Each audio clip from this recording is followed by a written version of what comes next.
My 12-year-old grandson slapped me, and my son laughed. So I stopped paying for his private school. It happened on a Wednesday afternoon. The kind of humid Florida day where the air feels like soup and tempers simmer quietly under the sun. I was folding laundry in the living room, half watching the news, when Lucas stormed in, barefoot, scowling, 12 years old and already carrying his father's arrogance like an heirloom. He wanted ice cream. I said no, it was nearly dinner. He said I wasn't his mom.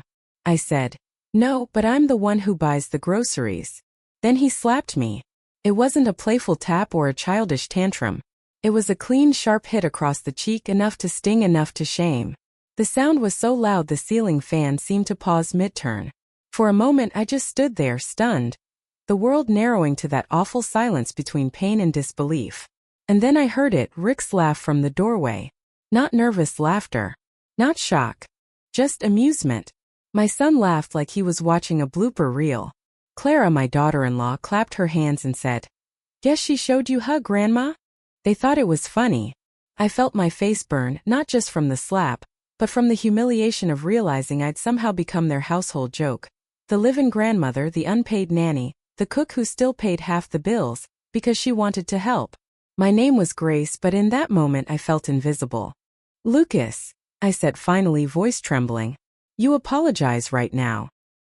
He crossed his arms and smirked. "For what? You're not even family, you're just here." Rick chuckled again, that same lazy, dismissive sound that made my stomach twist. "Mom, don't make a big deal. He's just being a kid." "No," I said quietly, staring at my son. "He's being raised." That shut him up for maybe 2 seconds before Clara sighed dramatically and said, "Oh, Grace, don't start. You know how sensitive Lucas gets when you scold him." Sensitive. That word almost made me laugh. I pressed my hand to my cheek, still hot, and something inside me shifted. It wasn't anger, not yet. It was clarity. A slow, cold realization that I had let this happen, every bit of it. I'd traded dignity for peace, thinking the two were the same. "I'm going to my room," I said, because if I stayed, I might have said something that would break the last fragile thread between us. That night, when the house went quiet, I sat on the edge of my bed, the fan humming above me, and stared at my late husband's photo. Harold had been gone 5 years, but his eyes in that picture still looked at me like I mattered. I whispered, "You'd be ashamed of them. Of me."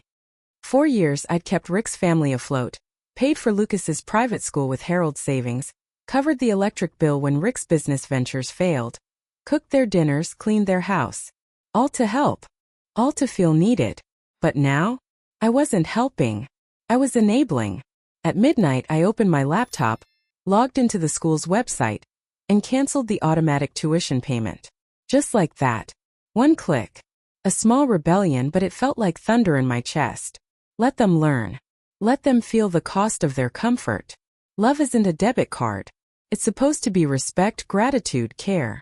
As I shut the computer, the room felt lighter. I whispered to the dark, "No more." Outside, the Florida rain began to fall, soft, steady, cleansing. And for the first time in years I slept soundly. 2 weeks passed after the slap. The house seemed quieter, though not in a peaceful way. More like the air before a storm, thick, waiting. Rick avoided me unless he needed something fixed or found. Clara, ever the queen of polite cruelty, started leaving passive-aggressive notes on the fridge. "Could you remember to defrost the chicken? Lucas prefers his eggs less runny." "No, please." "No, thank you." Just orders disguised as reminders. Lucas didn't apologize. Not once. He strutted through the house like a tiny emperor, tossing his backpack wherever he pleased, never lifting a finger to help. I watched him sometimes from the kitchen doorway, wondering what I'd done wrong. Then I remembered I hadn't raised him. I'd raised his father. And this was the echo of my mistakes. Every night, I wondered when the school would notice the missing tuition. I thought it might take months. It only took 18 days. That morning I was making coffee when I heard Clara scream from the front porch. Not in pain, in outrage. I wiped my hands and went to see what fresh hell awaited. She was standing there, robe half open, hair frizzing in the humidity, waving a letter like a flag. "Grace," she snapped, eyes wild. "Did you forget to send the payment again?" Rick appeared behind her, still in his boxers, rubbing his eyes. What's going on? Clara shoved the letter at him. The school says the tuition is overdue. They're threatening to suspend Lucas. You told me your mother handled it. I set my mug down carefully. My hands weren't shaking, not this time. I did handle it, I said calmly. Rick frowned. What do you mean? I canceled the payments, I replied. It's not my responsibility anymore. For a full 10 seconds no one spoke. Then Clara laughed. A sharp, disbelieving sound. You what? Rick blinked at me like I'd started speaking in tongues. Mom, why would you do that? You know how important that school is for Lucas.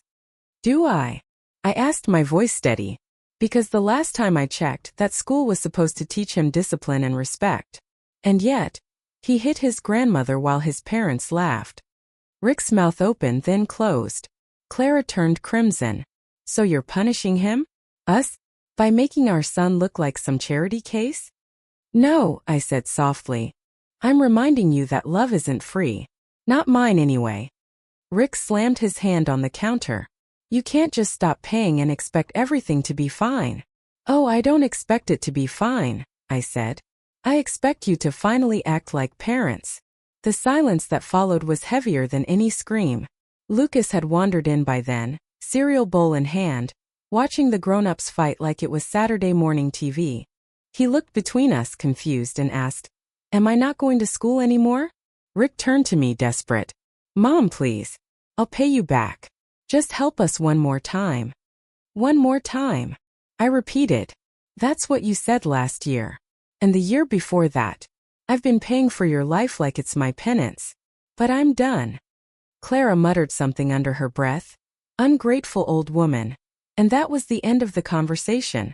I walked out onto the porch, the Florida sun pressing down on my shoulders, and for the first time in years I didn't feel small. I felt solid. Whole. Behind me I heard Rick's voice, low and panicked. What are we going to do? Clara's answer came like poison. We'll figure it out.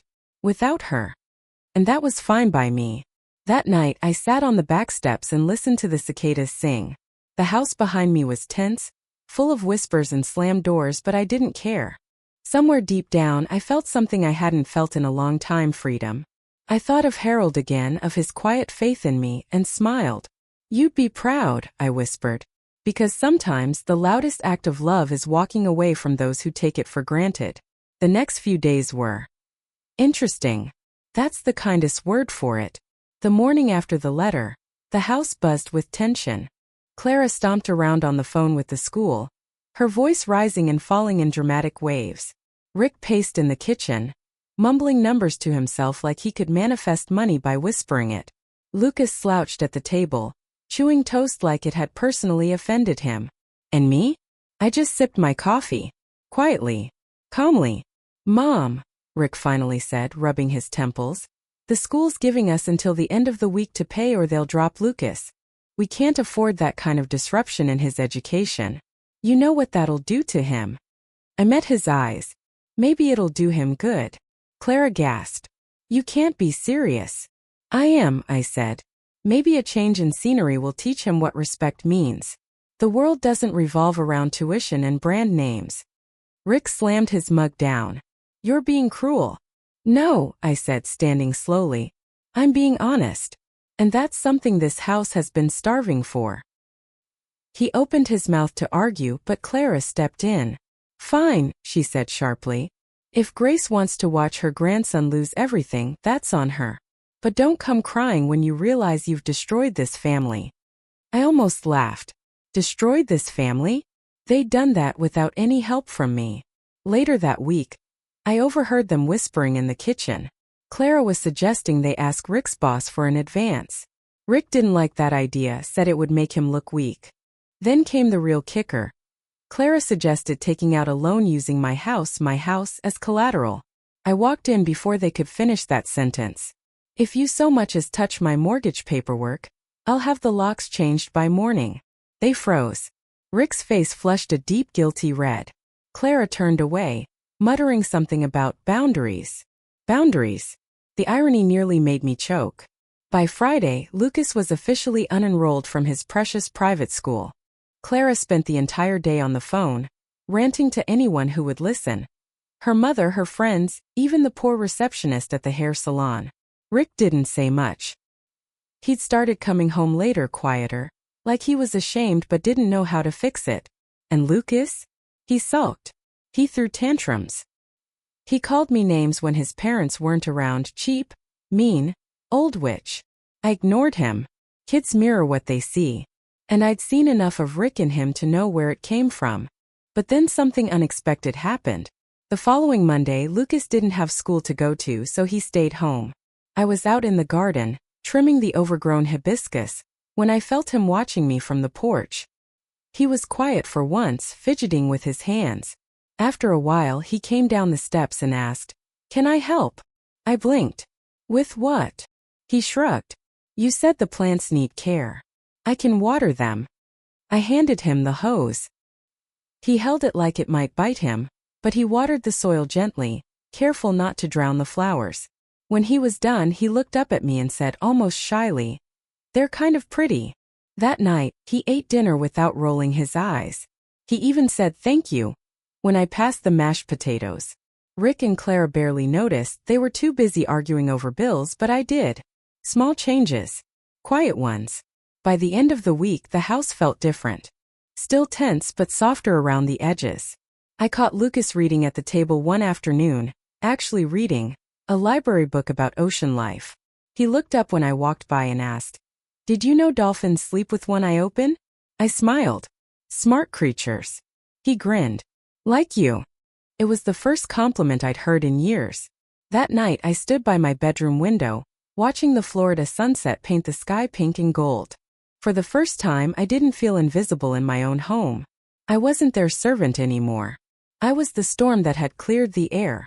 And though Rick and Clara didn't know it yet, that one act of defiance, canceling the tuition, had planted something in all of us. Something that was starting to grow. Respect. Or maybe just the first fragile seed of it. The first week of Lucas's new life without private school was chaos. Clara was inconsolable, pacing the house like a general who just lost a war. She made it her mission to let everyone know what an injustice had been done to her naturally. She called her mother in Miami and cried for an hour, complaining that she was living with a tyrant in her own home. She called friends from the PTA, spinning tales about how I'd lost my mind in old age and jeopardized Lucas's future. She even posted a passive-aggressive status online. Some people forget family is about giving, not taking. I didn't comment, didn't engage. But I did block her. Rick, meanwhile, started to crumble. He wasn't a bad man, just a weak one. The kind who confuses peace with silence and silence with love. When Clara nagged, he shrank. When I stood firm, he avoided. He'd built his life around keeping women calm rather than keeping his integrity intact. But bills don't care about pride. By the second week, Rick's boss cut his hours. "Downsizing," he said. Rick came home looking 10 years older, tugging at his tie like it was strangling him. Clara barely looked up from her phone. "You have to fix this," she said coldly. "Lucas can't go to a public school with those kids." Rick's voice cracked. "Clara, we can't afford." "Well, maybe if your mother hadn't." That was enough. I walked in from the hallway and said, "If you're about to blame me again, you can stop right there." They froze like kids caught whispering in church. "I've done enough for this family," I continued. "I've paid your bills, fed your child, kept this house running while you played house. You've taken and not once said thank you." Rick opened his mouth, but I held up my hand. "Not another word. You think respect is something I owe you because you're my son. But it's the other way around. I raised you better than this." And for the first time, Rick didn't argue.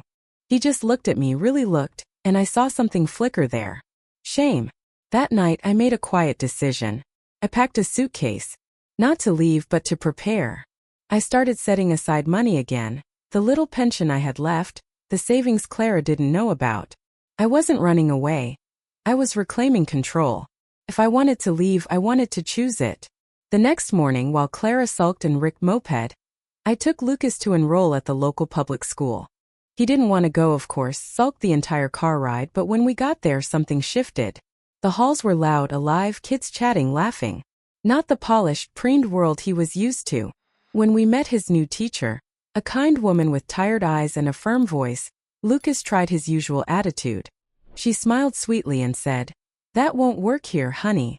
By the time we got home, he was quiet. "How was it?" Rick asked, barely looking up from his coffee.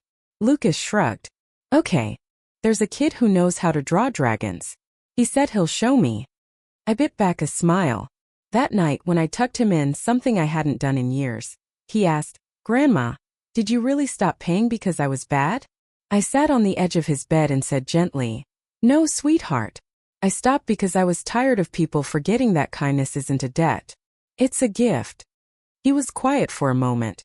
Then he said, "I think I get it." Maybe he didn't, not fully, but it was a start. Over the next few weeks, small miracles happened. Lucas began helping around the house.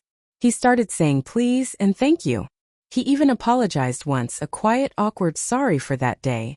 When we were cleaning the porch together, I didn't ask him to explain. I just nodded and said, "I forgive you." Clara noticed. She didn't say anything, but I caught her watching us one afternoon, me and Lucas planting flowers, and for a moment there was something almost soft in her eyes. Maybe envy. Maybe regret. Rick began coming home earlier. He fixed the squeaky gate I'd been nagging him about for years. He even started cooking once a week, badly but sincerely. The house that had once felt like a prison started feeling human again. But the biggest surprise came one night at dinner, when Clara set down her fork, cleared her throat and said, "Grace, I think I owe you an apology." The table went silent. Even Lucas froze mid-bite. She looked down, twisting her napkin. I was angry and entitled. "You've done more for us than I ever thanked you for." "I'm sorry." I didn't gloat. I just smiled softly and said, "Thank you, Clara. That means more than you know." And it did. For the first time in years, I felt like part of a family again. Not their wallet, not their maid, but Grace. And as Lucas leaned against my shoulder later that night, showing me a drawing of the dragon his new friend had made, I realized something profound. I hadn't just taught them a lesson. I'd remembered my own worth. Just when I thought things were starting to heal, life decided to test us again. It always does. Right when you start breathing easy, the wind changes. Started with a phone call. Rick had been working late at a warehouse job. He picked up after losing hours at the office. He called around 9:30 p.m. His voice low. "Mom," he said, "can you pick me up? The truck broke down." "Of course," I said, slipping on my shoes. Clara was upstairs putting Lucas to bed. The air outside was thick and buzzing. Florida nights always hum with crickets and distant thunder. When I reached the warehouse, Rick was sitting on the curb, tie loosened, head in his hands. He looked up when I pulled in, and for a moment I saw the little boy he used to be, the one who'd scraped his knees and run crying to me for help. "Rough night?" I asked. He laughed bitterly. "You could say that. They cut my hours again. Said business is slow. I don't even know how we're going to pay rent next month." I sat down beside him on the curb, the asphalt still warm from the day's sun. "You'll figure it out," I said. "You're smarter than you think." He shook his head. "I used to think success meant looking like I had everything together.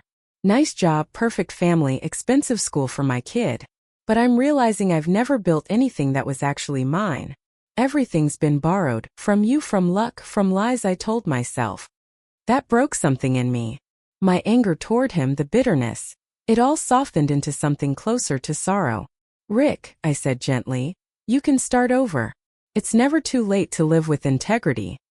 He nodded, eyes glassy. "I want to, Mom. I really do." We sat in silence, listening to the hum of distant thunder. It wasn't just a weather front rolling in. It was the sound of reckoning, of change. By the time we got home, the rain had started. Lucas was already asleep, but Clara was waiting at the kitchen table, staring at a pile of mail. Her face was pale. "What happened?" Rick asked. She handed him a letter without a word. He read it, jaw tightening. I caught a glimpse. "Final notice, utility bill." He slumped into the chair beside her. "We'll figure it out," he said, but his voice had no conviction. That's when I made a decision, one I hadn't planned on. "I'll cover this one," I said quietly. Clara looked up sharply. What? I thought you. I'm not bailing you out, I interrupted. This is a loan. One time. But you'll pay me back in work. Rick blinked. Work? Yes. You'll help me fix up the house, the roof, the porch, the garden.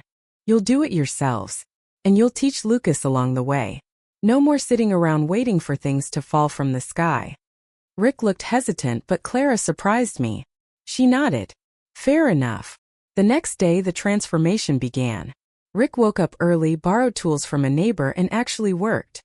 Clara followed suit, gardening gloves and all, even though she complained about mosquitoes every 5 minutes. Lucas joined in, handing them nails and helping paint the fence. At first it was chaos, paint spills, crooked boards, bickering. But slowly something shifted. They started laughing. Rick teased Clara for being dramatic about dirt. Lucas bragged that he could hammer straighter than his dad. I watched from the porch with my coffee, the air smelling of fresh paint and wet soil, and for the first time I felt proud, not for what I'd done for them, but for what they were learning to do for themselves. That night, as thunder rolled again in the distance, Clara knocked on my door. She stood there holding a mug of tea. I made this for you, she said awkwardly. I smiled. Thank you. She hesitated, then said, You were right. We've been spoiled. I think I was angry at you because you made me see that. I nodded. It's hard to see the truth when comfort blinds you. She laughed softly. Well, consider me awake. The rain poured outside, washing the driveway clean, and for the first time in a long while, I felt like the house itself was breathing again. The anger, the tension, it was all rinsing away. And maybe, just maybe, this storm wasn't sent to destroy us but to water something new. A month after the storm, life found a strange rhythm again. The house was cleaner, lighter. Rick had fixed the porch swing, Clara had started cooking dinner once in a while, and Lucas, sweet, surprising Lucas, had become my shadow. One afternoon, the mail arrived, and among the flyers and bills was a white envelope with the school's logo. I hesitated before opening it. Inside was a note from Lucas's old principal. We'd be happy to welcome Lucas back next term. His teachers miss him. Tuition options are available for returning families. I read it twice, then handed it to Rick. He frowned, then looked at me. We can't afford it, he said softly. And honestly, I don't think we need to. Clara nodded. He's happier now. Freer. Just then Lucas came running in, sweaty and grinning, waving a paper. Grandma, I got an A on my art project. My teacher said I'm really good. He held it up. A drawing of our house, bright yellow walls, blue sky, and the 4 of us standing in the garden. I was in the middle, holding everyone's hands. I felt my throat tighten. It's beautiful, I whispered. Rick smiled. Looks like he's learning the right lessons now. Later that night, when the house was quiet, I sat on the porch with my tea, watching the sunset bleed into gold. The letter from the school sat folded beside me, unopened again, unnecessary. I didn't need to buy love anymore. I'd already earned something better. Respect. And as the cicadas sang in the dusk, I realized that sometimes the best education isn't found in classrooms or tuition bills. It's found in humility, gratitude, and the courage to start over. Grace had returned in more ways than one.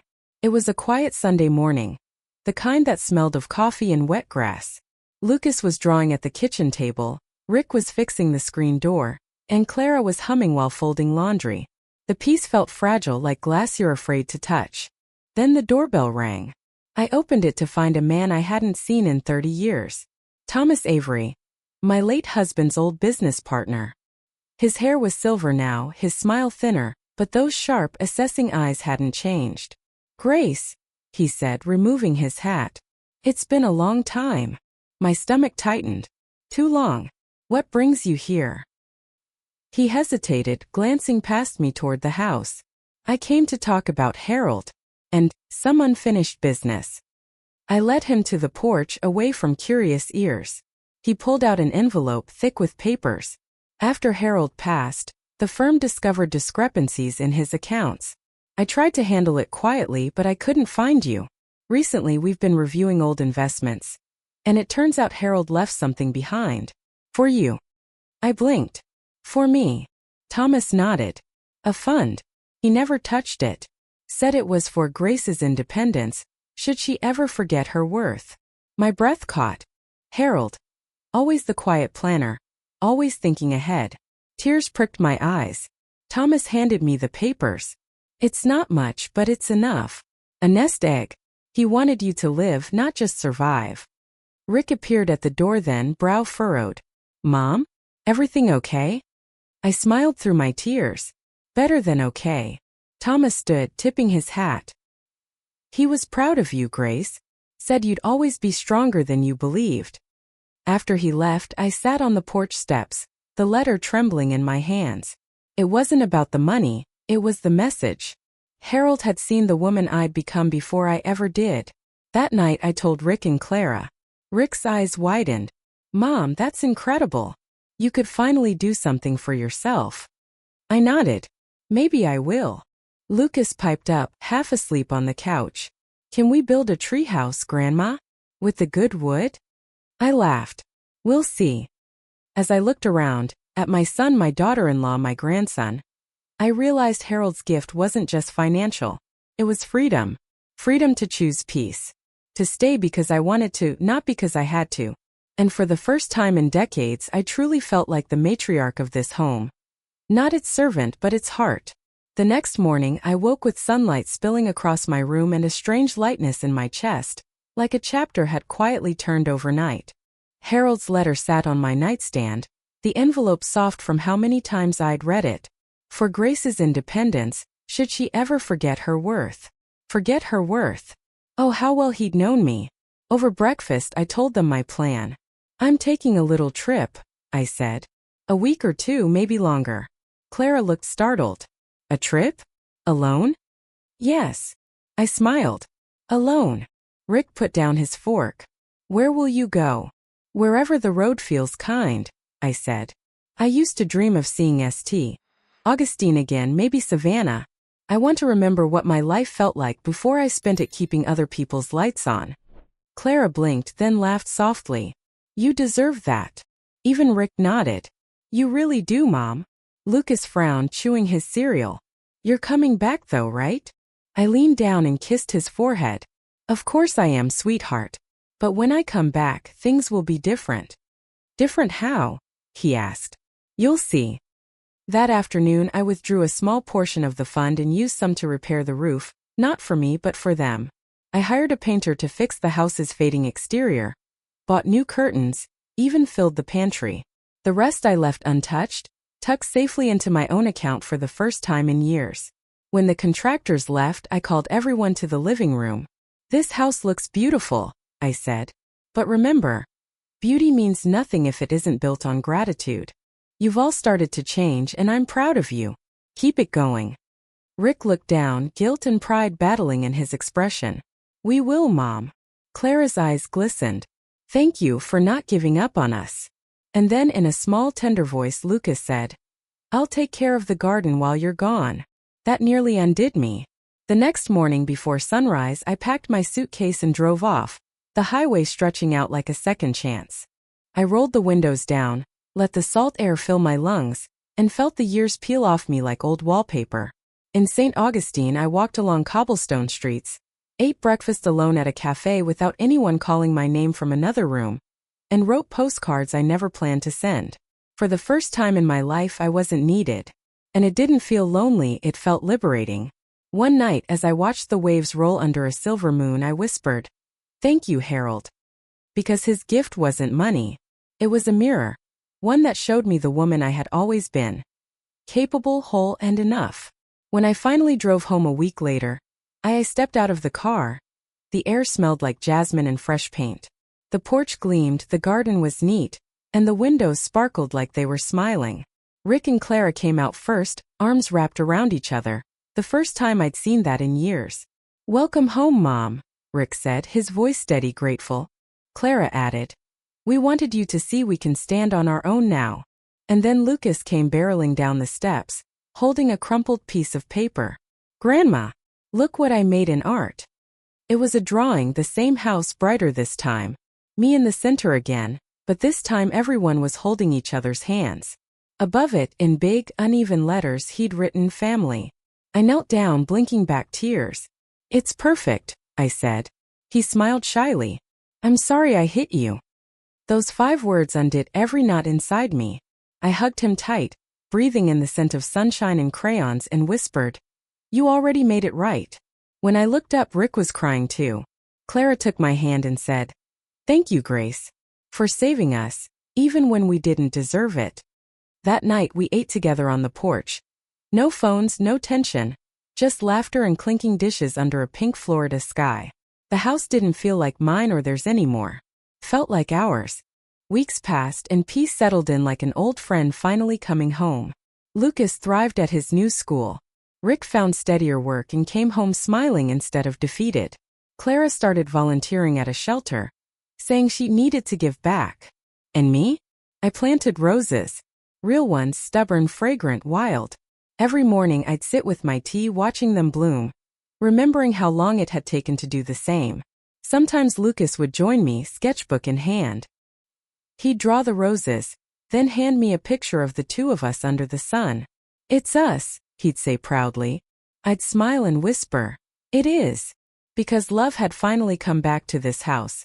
Not as a debt, not as control, but as gratitude. As the evening light dipped gold over the porch, I thought of Harold's words again.